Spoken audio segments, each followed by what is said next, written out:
1983चा एक हिंदू युवक दारात मुसलमान युवती पाहिली, त्याला आश्चर्य वाटलं. विचारलं काय हवंय. ती युवती म्हणाली, काही गुंड माझ्या पाठलागावर आहेत, एका रात्रीपुरता मला आश्रय मिळेल का, माझी आबरू उठायचा बेत आहे त्यांचा.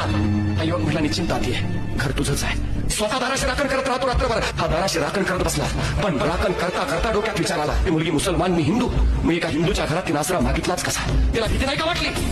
रात्रभर विचार केला, उत्तर मिळालं नाही. सकाळ झाली, ती युवती जायला निघाली, न राहू द्यायला विचार.